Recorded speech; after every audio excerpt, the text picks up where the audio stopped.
বিসমিল্লাহির রহমানির রহিম। আসসালামু আলাইকুম ওয়া রাহমাতুল্লাহি ওয়া বারাকাতুহু। সুপ্রিয় ভিউয়ার্স, কাছে ও দূরে দেশ ও বিদেশে যে যেখান থেকে আজকের ভিডিওটি উপভোগ করতেছেন তাদের সবাইকে আমার ইউটিউব চ্যানেল মুক্ত টিভির পক্ষ থেকে আন্তরিক শুভেচ্ছা ও অভিনন্দন। তো ভিউয়ার্স, আমার হাতে এই জিনিসটি দেখতে পাচ্ছেন, এটা ছিল আমাদের শৈশবের খেলার সাথী। এটাকে লাঠিম বলা হয়, তো আমাদের আঞ্চলিক ভাষায় এটাকে লাড্ডুম বলি। তো দেখতেই পাচ্ছেন লাড্ডুম, আর এই যে ফিতা, লাঠিম ঘোরানোর ফিতা। তো ভিউয়ার্স, আজকে প্রায় 20-25 বছর পর লাঠিম হাতে নিয়েছি।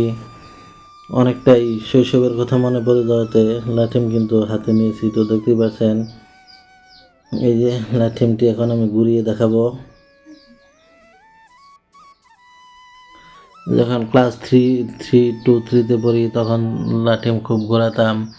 আর এই লাঠিম ঘোরানোর উপযুক্ত সময় হচ্ছে শীতকাল। তো আজকে সময় স্বল্পতার জন্য শুধুমাত্র লাঠিম ঘুরিয়ে দেখাচ্ছি।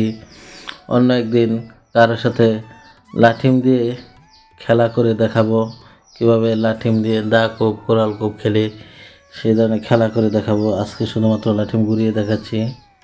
ভিউয়ার্স, লাঠিম অনেকভাবেই ঘোরানো যায়, মাটিতে না মারেও কিন্তু হাতের উপরে ঘোরানো যায়। তো ছোটোবেলা সেটাও পারতাম, এখন কিন্তু বয়স হওয়ার সাথে সাথে প্রায় 25 বছর পর লাঠিম হাতে নিয়েছি। তো এখন সেইগুলো ভুলেই গিয়েছি।